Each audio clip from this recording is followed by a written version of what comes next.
Mesdames et Messieurs les présidents de commission, Monsieur le rapporteur général de la Commission des finances et du contrôle budgétaire élargi de la Commission, des lois de la décentralisation du travail et des droits humains, vous avez mes félicitations d'ailleurs pour votre brillant rapport. Monsieur le ministre des Finances et du Budget qui n'est pas là, Madame la secrétaire d'État auprès du Premier ministre, chargée des relations avec les institutions porte-parole du gouvernement, Mesdames et Messieurs les honorables députés, je voudrais vous remercier tout d'abord pour vos prières et encouragements et de l'attention particulière que vous avez portée à notre personne et à notre département. Je profite également de l'occasion pour remercier Monsieur le Président de la République, son Excellence Monsieur Bassirou Diomaye Diakhar Faye, pour sa confiance, ainsi que le Premier ministre Ousmane Sonko. Plusieurs questions ont été agitées et je salue la maturité démocratique de notre pays. Parce que vous verrez peut-être sous d'autres cieux des démocraties qui se disent majeures et qui n'ont pas ce niveau de débat. Par quelque bord que vous puissiez vous trouver, j'ai pu remarquer que les débats ont été tenus dans la sérénité, dans le respect mutuel, avec des idées très profondes. Également des préoccupations qu'on essaiera de résoudre dans le cadre de notre département. Également des mots qui nous vont droit au cœur, je l'ai dit tout à l'heure. Elle n'est pas malheureusement encore là. Je voulais taquiner un peu ma consoeur Aïssata Tall Sall. J'étais très content de ses conseils, de sa posture. Il a cité un ministre de l'Intérieur. À l'époque, on ne parlait pas de ministre de l'Intérieur d'ailleurs, mais ministre de la Police, chez Napoléon. C'était du temps de Napoléon, où Joseph Fouchot était ministre de l'Intérieur, et Aïssata parlait un peu de la synthèse qu'il faut entre la force et l'intelligence. Je crois qu'elle me connaît suffisamment calme et réfléchie pour savoir que je mesure la pleine dimension de ma mission, que que j'exécute avec tact et que j'exécute en respect des droits humains. Il ne m'appartient pas de faire de forcing ou de faire le forcing dans le cadre de mes relations avec les administrés, parce que moi je suis du bas peuple et ni ma formation ni mon parcours ne me déterminent à être violent vis-à-vis du peuple. J'appartiens à ce bas peuple. Je suis avec les petits commerçants. Le Premier ministre l'a dit récemment, ils auront notre soutien. Mais nous voulons simplement du donnant-donnant. Parce que la culture de la citoyenneté n'est pas négociable dans un pays. Il nous faut nous comporter en bons citoyens avant de réclamer des droits. Quand on réclame des droits à un État, il faut se comporter en bon citoyen. C'est du donnant-donnant. Ce que le Premier ministre Ousmane Sonko a appelé le don de soi pour la patrie, depuis son livre Solutions de 2016, je crois. Et le don de soi, c'est le fait, par exemple, pour une personne de ne pas avoir ou d'avoir du scrupule à jeter quelque chose dans la rue, en se disant que cette rue-là, cette ruelle ou ce trottoir m'appartient. Et c'est à moi de faire en sorte que mon pays soit respecté et que mon pays soit digne. C'est la contribution volontaire de chaque Sénégalais pour la sage, elle-même procéder au ramassage de la chose et jeter ça dans... En étant à cheval sur les textes, parce que moi, je suis un droit de l'homiste aussi. Quand on parle aujourd'hui de franchise universitaire, la question des franchises universitaires, Aïssata, est une question qui est réglée par les textes. L'intervention des forces de police au sein de l'espace universitaire est régie par la loi 94/79 du 24 novembre 1994 sur les franchises universitaires. Je pense que vous connaissez le texte mieux que moi. Et ce texte permet au recteur de procéder à des réquisitions. Mais qu'est-ce qu'on peut faire, nous, en tant que ministre de l'Intérieur, ou en tant que policier, ou force de défense et de sécurité, ou même en tant que gendarme? Si on n'exécute pas ces réquisitions, on sera en faute. Et ça, vous le savez. Vous êtes une brillante avocate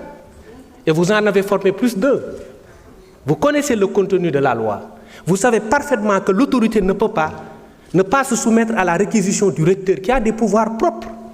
qu'il détient du fait de cette même loi du 24 novembre 1994 sur les franchises universitaires et qui ne nous laisse pas de choix. Parce que l'université aussi n'est pas une zone de non-droit. Quand on commet un meurtre à l'intérieur de l'université, on ne peut pas, sous prétexte parce qu'on est à l'intérieur de l'université, qu'aucune personne ne doive intervenir dans l'enceinte universitaire pour arrêter le déroulement de cette infraction-là. Attention, parce qu'il y a des choses qu'on peut sortir ici, mais qui peuvent demain se retourner contre nous. Parce qu'il faut qu'on reste à cheval sur les textes. Quand on est dans le confort ou sur le confort des textes, on est à l'aise dans ce qu'on fait. Parce que c'est la loi qui nous protège tous. Elle est de portée générale et impersonnelle. Tant qu'on est à cheval sur les textes, on est à l'aise de défendre nos positions. Dans l'application, on peut voir comment gérer la situation. Et c'est le demande l'intervention des forces de défense et de sécurité, le policier qui refuse ou le ministre de l'Intérieur qui refuse est en faute.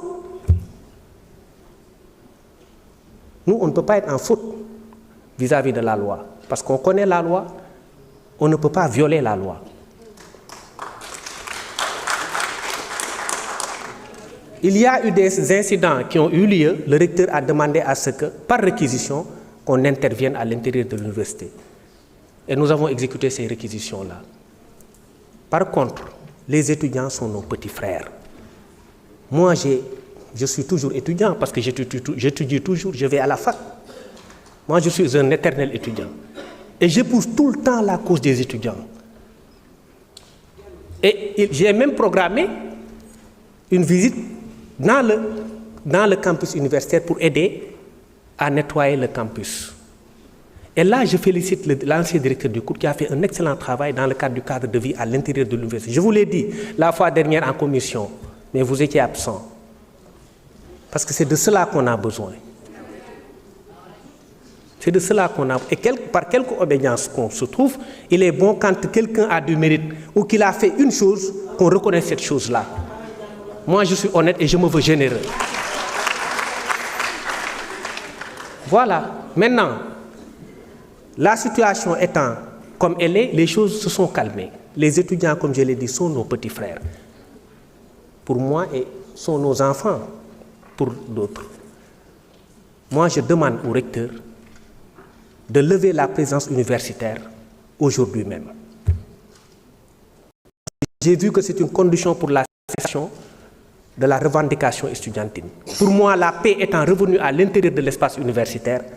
je peux quand même demander au recteur de le faire, même s'il a des pouvoirs propres.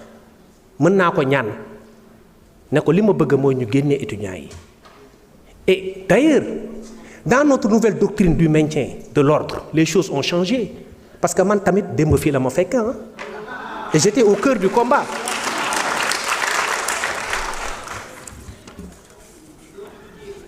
Monsieur Sall, honorable député Thierno Alassane, avec tout le respect que je vous dois, vous avez parlé de blessures par balle. Honnêtement, je n'ai pas vu de blessures par balle. Et je vous dis qu'il n'y en a pas. En tant que ministre de l'Intérieur et de la Sécurité publique, je peux vous dire qu'il n'y a pas eu de blessure par balle. D'une part, je ne sais pas ce qui vous ont informé, mais ils ne vont pas donner la bonne information. Je pense que c'est vos sources qui vous ont trompé. Maintenant,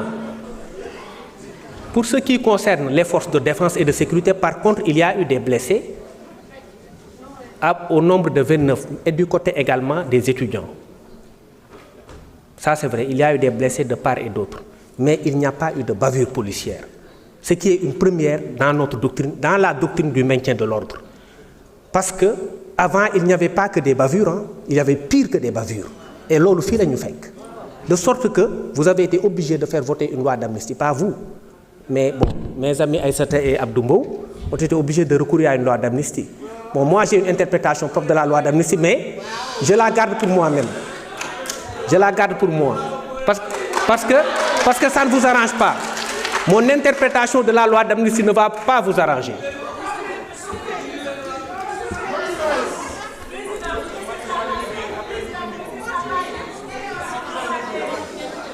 Il n'y a pas eu de bavure. Et dans la nouvelle doctrine du maintien de l'ordre, et je rappelle que la réquisition n'implique pas l'usage d'armes à feu. J'ai moi-même convoqué mon état-major pour leur dire point d'armes à feu à l'université, même si on devrait exécuter les réquisitions du recteur. Parce que moi, je veux défendre les droits des étudiants, comme je veux défendre les droits des forces de défense et de sécurité, parce qu'ils sont tous frères. Je ne veux pas de bavure et je ne veux plus de bavure dans ce pays. Et il n'y en a pas. Et la preuve, c'est qu'il n'y a, au-delà des bavures, il n'y a pas d'arrestation. Est-ce que vous l'avez remarqué? Il n'y a pas d'arrestation. Mais il y a de cela 3 ans, on vous aurait arrêté terrorisme, instruction. Mais parce que vous faites que démb fii la ñu fekk ñun kenn mënuñu nax parce que démb fii la ñu fekk ñun fii démb fii la ñu fekk. S'il vous plaît. Maintenant, j'invite mes collègues à garder le calme, particulièrement honorable Abdou Mbow. Non, il n'y a que vous qui intervenez, qui interpellez directement le ministre, s'il vous plaît. Non, s'il vous plaît, et mes autres collègues aussi. Bon, man j'ai pas de problème, mën nañ waxtaan parce que dañuy waxtaan rek. Man mën nañ waxtaan, mën ngeen ma interpeller, mën ngeen ma dagg, mën ngeen wax lu ne. Mais sama message dina jàll parce que man sénégalais yi laay waxal. En ce qui concerne maintenant le volet sécurité publique, foofu moom, je l'ai dit, Abdou, man seetuma ku bokk APR wala ku bokk feneen. Man j'assume mon amitié avec Ousmane Sonko et je l'assume. J'assume même. Man dama bëgg Sonko et je l'assume, dama bëgg Sonko.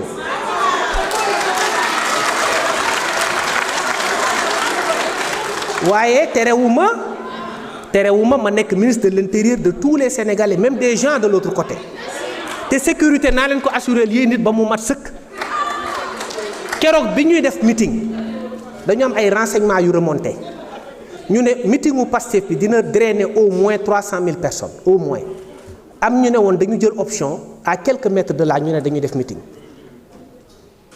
On a demandé à ce que ñu délocaliser ko parce que interdiction yi ñun dañ ko bëgg a dépasser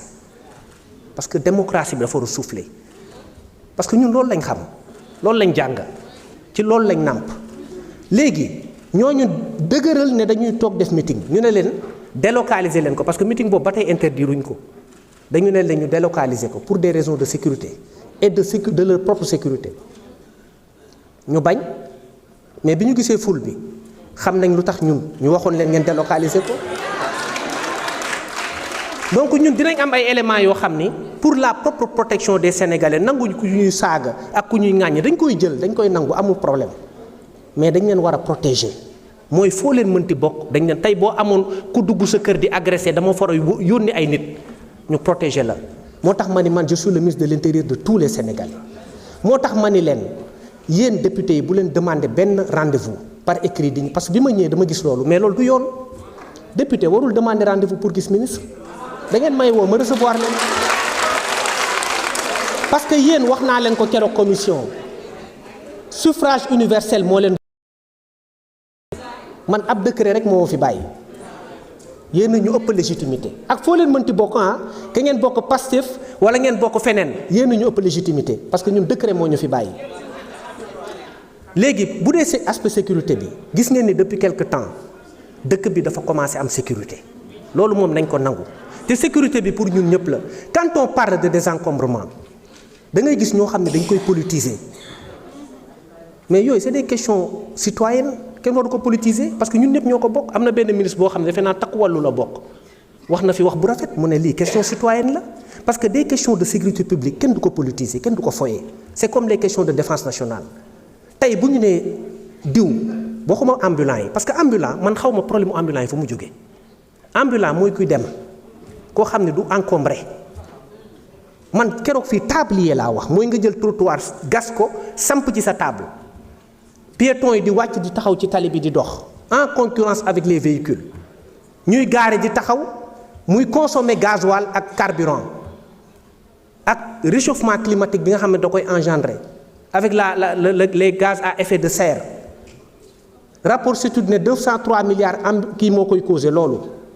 donc à partir de ce moment ñun foog ñu jël ci ay solutions te nee naa les questions citoyennes ne peuvent pas être négociables. Un pays ne peut pas avancer sans la discipline parce que discipline ressource naturelle la Japon tey amul dara mais lan moo ko développé c'est la discipline te loolu c'est des choses yoo xamante ne ñun dañ ci taxaw te dinañ ko def ba mu mat sëkk incha allah te dañu bëgg Sénégalais aussi jàppale ñu. Les ambulants je n'ai aucun problème avec eux c'est nos frères il faut épargner wax naa ko les zones marchandes mais zone marchande bokkul ak loo xam ne dañ ko transformer en marché rond-point Liberté 6 du transformer en marché Colobane marché la mais est-ce que laal nañ ko kenn laalu ko Colobane dañ ko jéggi dem ci nga xamante dañu jàppoon ne ay màññaa la ñu fa nekk ñu dégager leen bàyyi marché bi kenn du ko laal pour le moment. war a recaser d'accord je suis d'accord utal leen fu ñu nekk mais nga jël sa table teg ci kaw trottoir wala ci buntu kër jàmbur honorable député PG Aliou Ndao wax na ko tey ku taxawoon sa buntu kër toog ñëw rek teg fa table di jaay mais est-ce que di nga ko jox sommation est-ce que kooku am na droit yow juriste nga est-ce que am na droit am sommation da ngay ñëw ne ko sëñ bi fi nga toog du fii parce que dëkk bi aussi foog ñu ànd defar ko mais Sénégal mënul nekk un marché à ciel ouvert. moo tax may woo ambulants yi ak tabliers yi di leen woo nañ ànd defar dëkk bi wax naa ko keroog on a des réponses pénales yoo xam ne ñun duñ ko mettre en œuvre moi je connais les lois il y a la loi de 67 il y a la loi du 20 décembre 75 qui interdit certaines activités dont les leurs mais appliqué wuñ ko parce que dose d'humanité lañ ciy def parce que dañu xam ne dëkk bi métti na dañ leen di accompagner mais lu mu métti mën nañ jaay ba pare bokk defar dëkk bi ban marché lañ fi nettoyer Sénégal amul. mais est-ce que loolu du leen choqué amul benn marché presque bu amul marché boo xam ne dafa am ay heures sax amul te marché war na am ay heures war na am ay jours yoo xamante ne dañ koy nettoyer ñu dem am na marché yoo xam ni marché àjjuma loon bi ma nekkee Gueule Tapée léegi marché bés bu ne la nga jóge fa dem marché Liberté 6 marché samedi léegi bés bu ne la ñu bàyyi mu jàll après c'est un comportement boo xam ne dañu dem ba tolérer ko mu yàq nag suñu cadre de vie. te loolu il faut une masse critique li Ousmane Sonko doon wax une masse critique de patriotes de gens qui sont conscients des enjeux qui ne pensent pas aux prochaines élections mais aux prochaines générations te ñun loolu lañ bëgg a nekk.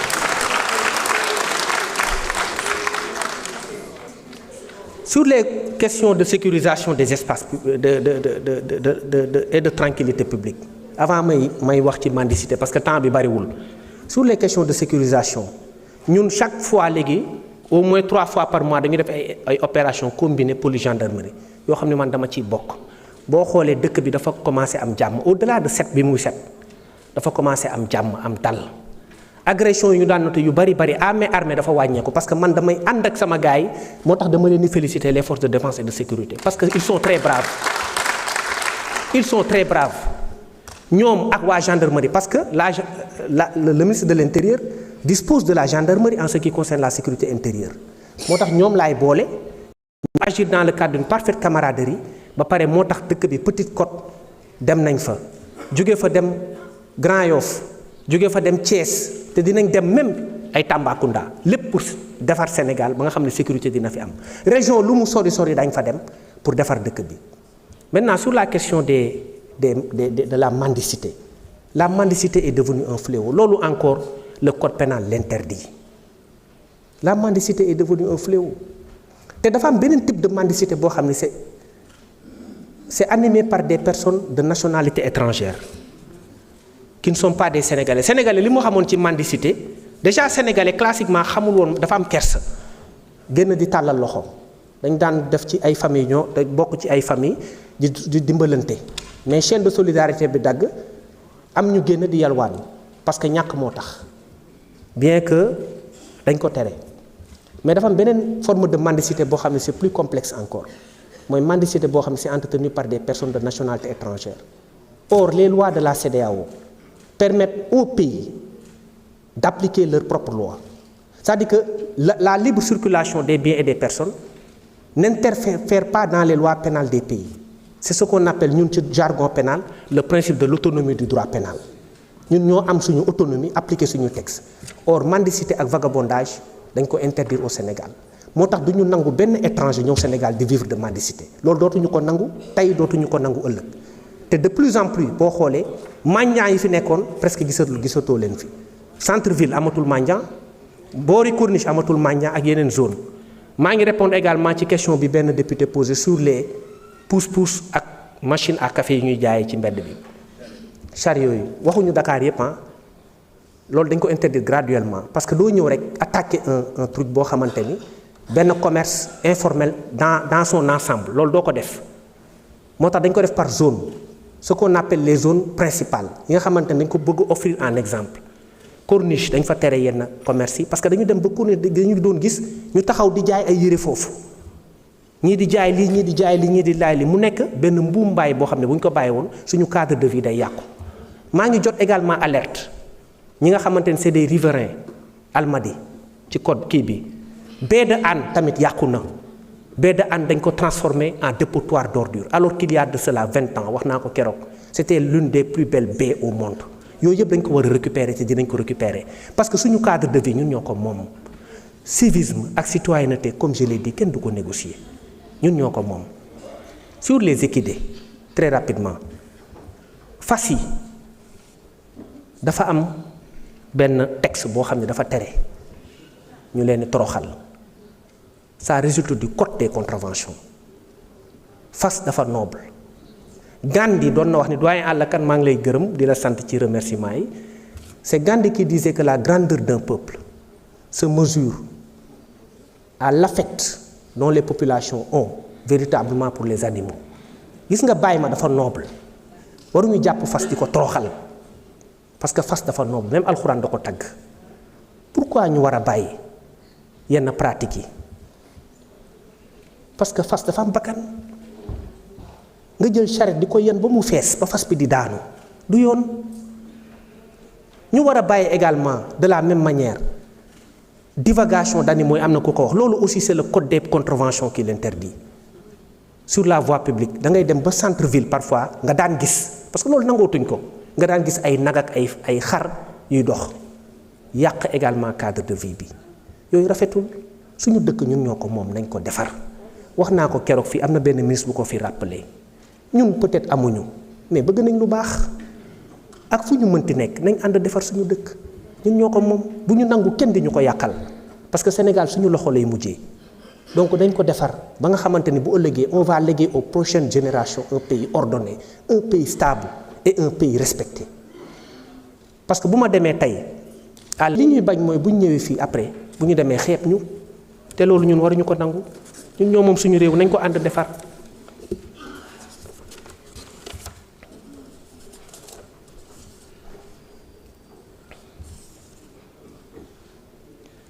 Sur les questions de fraude documentaire am na ku ko fi wax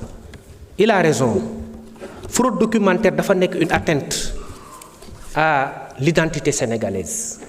te loolu aussi effectivement am na ci ay cas de fraude xamante ni on considère que c'est du faux nañu xam ni ils sont en danger parce que y a une infraction qu'on appelle l'usage de faux kooku du presque c'est jamais prescrit tant que yaa ngi utiliser document bi rek mën nañ la jàpp teg loxo donc maa ngi woo maire yi collectivités locales yi maa ngi leen di woo ci ñu gën a vigilant maire yi en tout cas xam dañuy délivrer actes yi ñu gën a vigilant dans le cadre de la délivrance des actes te aussi tamit am na benn aspect boo xamante ni man rafetluwuma ko te loolu aussi dinañ ci taxaw mooy ay sant ak yooyu Sénégal benn lañ ñoo bokk ndey ñoo bokk bàyyi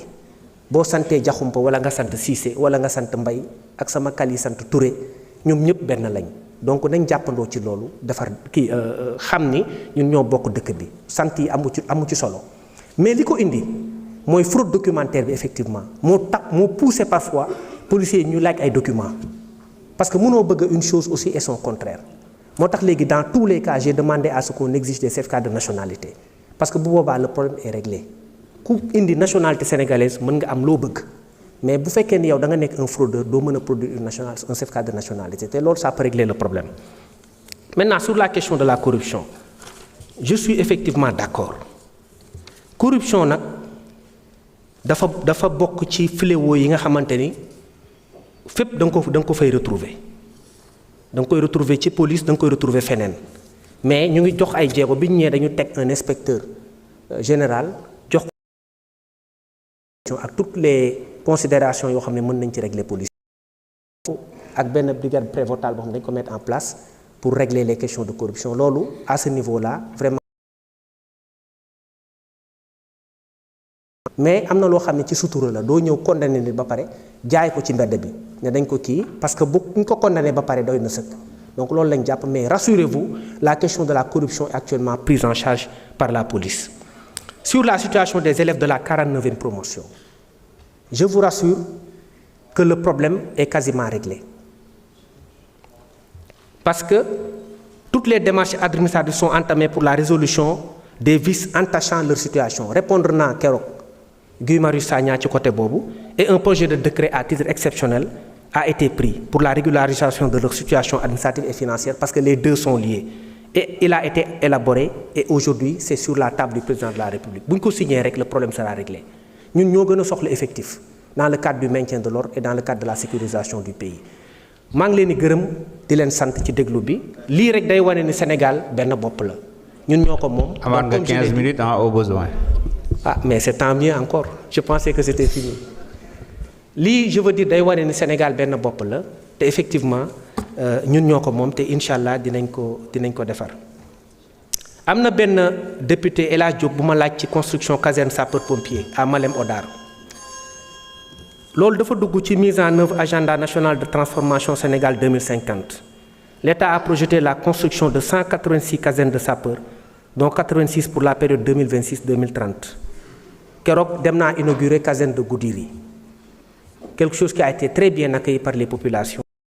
continuer parce que am na yeneen caserne yu ñu war a ubbi à Nioro à Diamniadio à Ndiaganiao à Daara Jolof et ces casernes seront inaugurées entre 2025 et juillet 2026. caserne Kédougou ak Sokone réclamé nañ ko fi effectivement c'est vrai te li député Mbaye Dione wax dëgg la dafa am zone yoo xamante ni amul presque dara mais dans le maillage territorial c'est-à-dire que bi ñuy créer loolu comme région yenn régions yi peut-être on a mis les charrues avant les bœufs loolu c'était avant nous donc loolu moo tax parfois dañuy am problème pour alimenter ko parce que c'est un peu excusez-moi mais dafa am benn genre kii politique boo xam ne moo ko jiitu ñu ne dañuy ériger tel en région ba pare doo ko accompagner d'infrastructures nécessaires alors qu'on devait d'abord créer les infrastructures avant de créer les régions. C'est ce qui a fait effectivement ce déséquilibre-là qui a été noté. Pour les constructions et les réhabilitations de bâtiments, l'essentiel des bâtiments abritant les services de logement de circonscription administrative se trouve dans un état de délabrement avancé. De ce point de vue, on est d'accord et notre position de principe, c'est qu'il faille effectivement procéder à la rénovation de tous ces bâtiments. Et pour 2026, notre ministère va achever les travaux de la préfecture de Kaolack. Les travaux ont démarré et la préfecture de Bignona et les sous-préfectures de Rao et de Fissel. Pour l'instant, c'est ce qui a été démarré. Maintenant, pour régler la question de la vétusté définitivement, le ministère a élaboré un nouveau projet qui a été maturé avec les services du ministère de l'économie et du plan. Ce projet qui va démarrer en 2026 pour un coût de 67 milliards va ouvrir toutes les localités du Sénégal, 14 régions, 46 départements et 127 arrondissements. Donc loolu ñun suñu yitte la dañu bëgg a defar circonscription yi nu mu tudd préfecture yi gouvernance yi ak sous-préfecture yi parce que ñoom aussi c'est bu dee gouverneur c'est le représentant du président de la République dans les régions te ñu ngi def liggéey aussi bu mucc ayib c'est pourquoi dama ciy profiter également pour féliciter qui est le directeur général de l'administration territoriale qui fait un excellent boulot avec les gouverneurs, les préfets et les sous-préfets. ñooñu dañu soxla les moyens pour exercer leur office parce que seen métier dafa noble de la même manière que je l'ai dit avec les forces de défense et de sécurité saa yu ma demee ci benn opération wax ni ñi ñee ngi nelaw mais ñun ñu ngi liggéey moo tax les salaires du monde lu ñu leen defal nañ ko xeeb c'est des gens qui sont des nobles policiers yi dañ leen war a jàppale gendarmes yi dañ leen war a jàppale parce que lu ñuy def ci liggéey dafa mucc ayib et donc loolu moo tax man j'estime que mon département pourrait être même beaucoup plus pourvu en matériel et également en moyens pour leur permettre d'exercer leur métier parce que dara gënul noble ñëpp di nelaw nga taxaw di assurer leur sécurité que ce soit des moyens mobiles ou des moyens matériels si wàllu tenue aussi wax nañ dëgg tenue dafa bokk ci li tax nit ñu lay respecter comme li may wax loolu laajul moyen yu bari li may wax cet ak defar mën na ànd ak sax ñàkk wala tuuti ñàkk Aïssata xam na ko ñun dañu bëgg bu ñuy plaider comme avocat rabat bi dañuy bëgg fóot ko ba mu set mu weex tàll di briller ñu taxaw comme li ñuy policier di wax dans leur jargon être en tenue correcte parce que loolu mooy tax ñu respecter la moo tax benn jour dama woo DGPN bi ma ñëwee directeur général de la police nationale di profiter également di ko féliciter pour l'excellent travail qu'il fait ku baax la ma ñëw ma ne ko mais DGPN policier du ngeen defal ay cravate mu ne ma mais monsieur le ministre cravate dafa tàng ma ne ko waa sedd bi nag ngeen defal ay cravate parce que man mënu imaginer par exemple alkaati bu taxaw di tux rafetul parce que kilifa la alkaati dafa noble da ngay gis boo demee ay yenn dëkk yi nga gis alkaati yi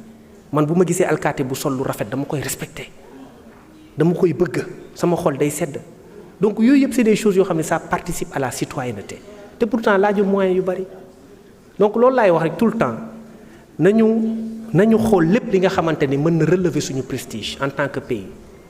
parce que Sénégal pays leader la et man maa leen ko waxaan de tout temps Sénégal pays leader la boo demee ci yeneen dëkk nga koy xam sénégalais yi dañ leen respecté boo demee Côte d'Ivoire ñu ne le sénégalais a du talent ñu ne sénégalais bu waxee rek da lay convaincre parce que sénégalais dafa am lu yàlla ñu dëkk keroog cité naa ay bu ci yoon dina baax ba pare lépp dox incha allah yéen ñëpp ci mën a jàpp. La citoyenneté de tout le monde j'en appelle à tous les patriotes tous les républicains tous qui aiment ce pays pour qu'on fasse du Sénégal un très grand pays et on est en voie de le faire sous la haute direction de monsieur le président de la République et de son premier ministre parce que c'est des patriotes qui sont venus pour ne pas se focaliser sur les prochaines élections mais sur les prochaines générations et ça ils l'incarnent, ils le vivent tous les jours. Moi qui suis au contact de ces deux personnes, moi je sais et je suis persuadé que ce sont de vrais leaders. Pour la première fois, le Sénégal a une chance historique de réussir un bond qualitatif. Parce qu'il y a des gens qui sont animés par nous de les accompagner. C'est aux citoyens lambda de les accompagner. Les étudiants, les ambulants, les écoliers, les députés, les chômeurs, que tout le monde s'y mette pour qu'on fasse de ce pays un grand pays. On l'est déjà, mais on peut réussir encore à progresser. Et c'est d'ailleurs l'occasion pour moi de profiter.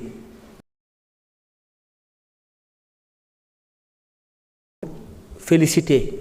des patriotes, des gens qui se sont toujours investis pour l'ordre. ñii ñooy taxaw ci tali bi. feu rouge da ngay taxaw ñoom ñooy taxaw ne feu rouge da ngay taxaw ñooy taxaw ne piéton jël trottoir bi oto bi demal te kenn fayu leen. Parce que ñoom li ñuy def mooy le don de soi pour la patrie.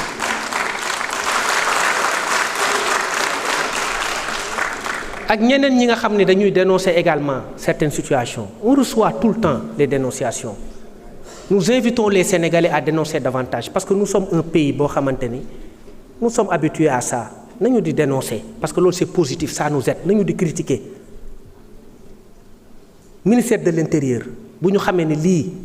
mi ngi koy def. baaxul nañ ko critiquer je suis d'accord on prend les critiques comme positives parce que c'est important nañu nangu du haut de notre piédestal de subir des attaques loolu amul benn problème mais l'essentiel c'est qu'on progresse et qu'on avance loolu rek moo am solo ci àdduna moo tax ma leen di féliciter également ñi nga xamante ni ils sont dans les pages di dénoncer naan fii nii la mel fii nii la mel fii nii la mel parce que loolu moo ñuy permettre aussi d'être réactif ñoom ñi sama équipe xam nañ ko. À chaque fois bu dara amee dama leen di alerter ne leen def leen lii pour ñu remettre un peu les choses à l'endroit. Pour terminer, je vais juste parler de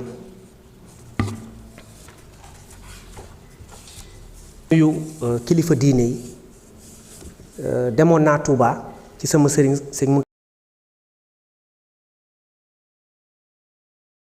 sëñ Mbaye Sy Mansour day seeti naa ko ak xalifa yépp seeti naa leen di leen ziyaare bu baax parce que man seen doom laa seen surga laa dinaa topp seeni tànk te dinaa jàppale le culte parce que loolu aussi ci sama domaine la bokk. politique yi wax naa leen foo leen mënti nekk mes portes vous seront grandement ouvertes que vous soyez de l'opposition ou du pouvoir en place am na ku ko wax fii man je suis le ministre de la République je suis un ministre de la République je suis le ministre de l'Intérieur je suis là pour tous les Sénégalais heure boo leen ma bëggee gis ñëw leen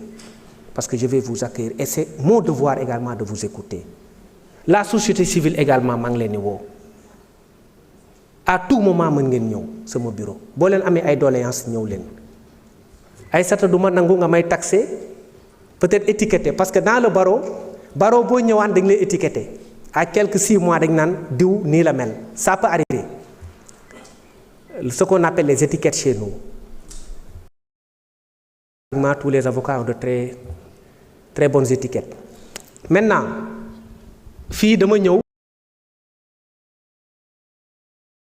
wax dafa xaw a radical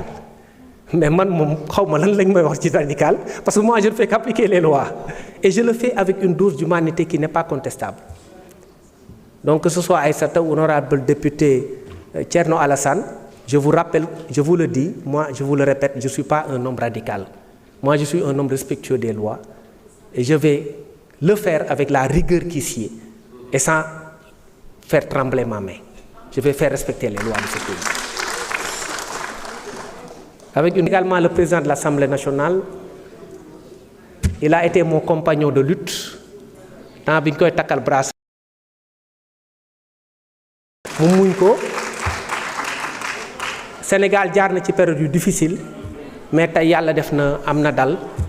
nañu jublu ci liggéey bi jéem a changer ce pays je vous remercie de votre aimable attention.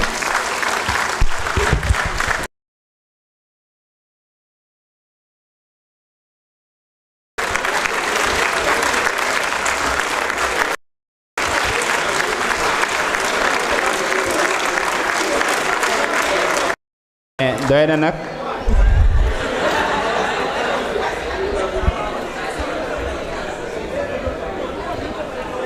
Abdou n'est-ce pas doy na tàccu yi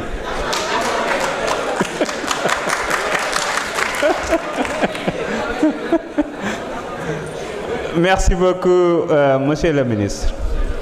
La discussion générale étant close, nous allons passer au